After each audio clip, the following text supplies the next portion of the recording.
Regional commissioner ಅಕ್ರಮವಾಗಿ ಕೋರ್ಟಿನ ಆದೇಶಕ್ಕಾಗಿ ಸಹ ಅಲ್ಲಿ ಕೋರ್ಟ್ನಲ್ಲಿ ಈ ಒಂದು ವಿಚಾರಣೆ ಹಂತದಲ್ಲಿದ್ದಾಗ ಮೊದಲ ಬಾರಿಗೆ ಘೋಷಣೆಯನ್ನು ಮಾಡಿ ಹೈಕೋರ್ಟ್ಗೆ ಅಪಮಾನ ಮಾಡುವಂಥ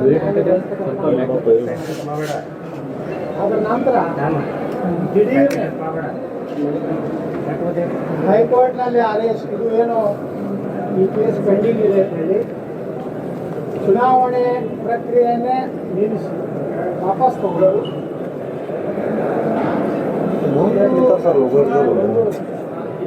ಇವತ್ತು ಒಬ್ಬ ಸದಸ್ಯರೊಬ್ಬರು ಆಕಸ್ಮಿಕವಾಗಿ ಚುನಾವಣೆ ನಡೆಸಬಾರ್ದು ನಮ್ಮೆಲ್ಲ ಜಾತಿ ಜನತಾ ಪಾರ್ಟಿಯ ವಿಜಯಪುರ ನಗರ ಬಿಜೆಪಿ ಅಧ್ಯಕ್ಷರು ಭಾರತೀಯ ಜನತಾ ಪಾರ್ಟಿ ಜಿಲ್ಲಾಧ್ಯಕ್ಷರು ಡಿ ಸಿ ಅವರಿಗೆ ನಮ್ಮ ರೀಜನಲ್ ಕಮಿಷನರ್ ಅವರಿಗೆ ಎಲ್ಲ ರೀತಿಯಿಂದ ಅರ್ಜಿ ಕೊಟ್ಟು ಚುನಾವಣೆ ಮುಂದೂಡಿಕೆ ಅನುಕೂಲ ಆಗುವ ರೀತಿಯಲ್ಲಿ ರೀಜನಲ್ ಕಮಿಷನರ್ ನಮ್ಮ ಸದಸ್ಯರು ಎತ್ತಿದಂಥ ಅವರ ಕ್ರಿಯಾಲೋಪಗಳಿಗೆ ಯಾವುದೇ ಸಮರ್ಥವಾಗಿ ಉತ್ತರ ಕೊಡದೆ ಹೈಕೋರ್ಟ್ನಲ್ಲಿ ಯಾವುದೇ ರೀತಿಯ ಇರಲಿಲ್ಲ ಮತ್ತೊಮ್ಮೆ ಮಹಾನಗರ ಪಾಲಿಕೆಯ ಚುನಾವಣೆಯಲ್ಲಿ ಅಪಮಾನ ಮಾಡುವಂಥ ಕೆಲಸ ಮಾಡಿದ್ದಾರೆ.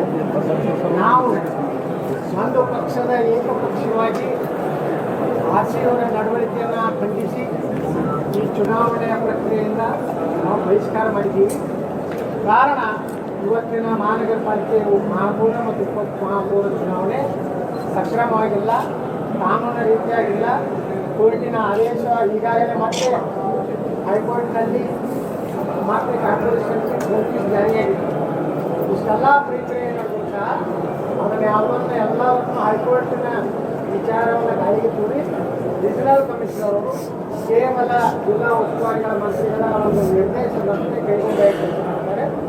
ಈ ಒಂದು ಹಿನ್ನೆಲೆಯಲ್ಲಿ ನಾವು ಈ ಚುನಾವಣೆಯಲ್ಲಿ ಬಹಿಷ್ಕಾರ ಮಾಡಿ ಇಲ್ಲಿ ಬಿಜೆಪಿಯ ನಾವೇನು 18 ಸದಸ್ಯರಿದ್ದೀವಿ.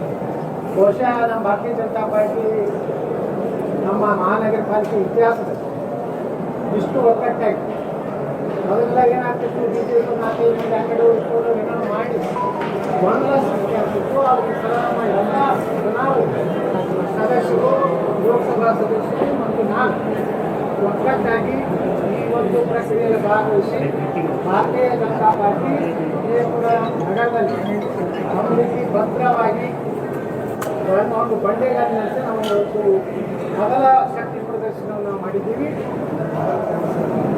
ರಾಜಕೀಯವಾಗಿ ಚುನಾವಣೆ ವ್ಯವಸ್ಥೆಯಲ್ಲಿ ಅವರು ಮಾಡಿದಂಥ ಅನೇಕ ತಪ್ಪುಗಳಿಂದ ಅವರು ಗೆಲ್ಲಬಹುದು. ಆದರೆ ಇದನ್ನು ನಾವು ಕೋರ್ಟ್ನಲ್ಲಿ ಸಹ ಚಾಲೆಂಜ್ ಮಾಡಿದ್ದೀವಿ. ನಿಶ್ಚಿತವಾಗಿ ನ್ಯಾಯಾಲಯದಲ್ಲಿ ಅವರ ರೀಜನಲ್ ಕಮಿಷನರ್ ಅವರ ನಡವಳಿಕೆಯನ್ನು ನಾವು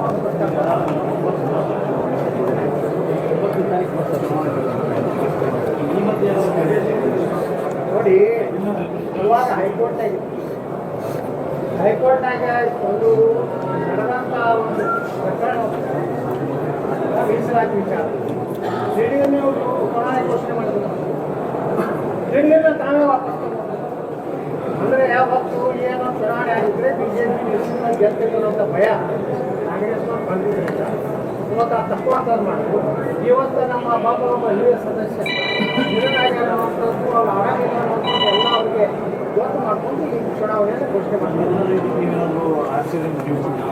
ಆರ್ಸಿಯವರಿಗೆ ನಮ್ಮ ಪಕ್ಷದ ಜಿಲ್ಲಾಧ್ಯಕ್ಷರು, ನಮ್ಮ ಜಿಲ್ಲಾ ಪ್ರಧಾನ ಕಾರ್ಯದರ್ಶಿಗಳು, ವಿಜಯಪುರ ಅಧ್ಯಕ್ಷರು, ಮಹಾನಗರ ಪಾಲಿಕೆ ಎಲ್ಲ ಸದಸ್ಯರು ಮನೆಗೆ ಆರ್ಸಿಯವರು ಕೊಡ್ತಾರೆ, ಸಚಿವರು ಕೊಡ್ತಾರೆ. ಎಲ್ಲರಿಗೂ ಎಲ್ಲಿ ಸಂಬಂಧಪಟ್ಟಂಥ ಇಲಾಖೆ ಅಧಿಕಾರಿಗಳು ಕೊಡುವಂಥ ಪ್ರಯತ್ನ ಮಾಡಿದ್ದೀವಿ. ಚುನಾವಣಾ ಪ್ರಕ್ರಿಯೆಯನ್ನು ಬಹಿಷ್ಕರಿಸೋದಕ್ಕೋಸ್ಕರ ಮಾಡಿ ನೇರವಾಗಿ ಚುನಾವಣೆನ ಅಕ್ರಮವಾಗಿ ಮಾಡ್ತಾ ಇದ್ದಾರೆ. ಇವರು ಸರಿಯಾದ ಆರ್ಸಿಯವರು ಅವ್ರಿಗೆ ಉತ್ತರ ಕೊಡಬೇಕಾಗಿತ್ತು. ನಮ್ಮ ಡಿ ಸಿ ಅವರು ಪತ್ರ ಬರ್ತಾರೆ, ಹಿಂಗೆ ಅವ್ರು ಮನವಿ ಕೊಡ್ತಾರೆ, ಹಿಂಗೆ ಅದಕ್ಕೆ ತಮ್ಮ ಅವಗಾಹನೆಗಾಗಿ ತರ್ತೀನಿ ಅಂತ ಡಿ ಸಿ ಬರ್ತಾರೆ. ಆದರೆ ಯಾವುದೇ ಪ್ರಶ್ನೆ ನಾವು ಕೇಳಿದಾಗ ಒಬ್ಬ ಚುನಾವಣೆ ಅಧಿಕಾರಿ ಅವೆಲ್ಲಗಳ ಬಗ್ಗೆ ಮೊದಲೇ ನಮ್ಗೆ ಮಾಹಿತಿ ಕೊಡ್ಬೇಕಾಯ್ತು, ನಾವು ಉತ್ತರ ಕೊಡ್ಬೇಕಾಯ್ತು, ಅದು ಕೊಟ್ಟಿಲ್ಲ. ಅದಕ್ಕೆ ಆರ್ಸಿಯವರು ಒಂದು ಸೈಡ್ ಏಕಪಕ್ಷೀಯವಾಗಿ ಈ ಚುನಾವಣೆಗೆ ಕಾಂಗ್ರೆಸ್ ಪಕ್ಷಕ್ಕೆ ಅನುಕೂಲ ಮಾಡಲಿಕ್ಕೆ ಚುನಾವಣೆ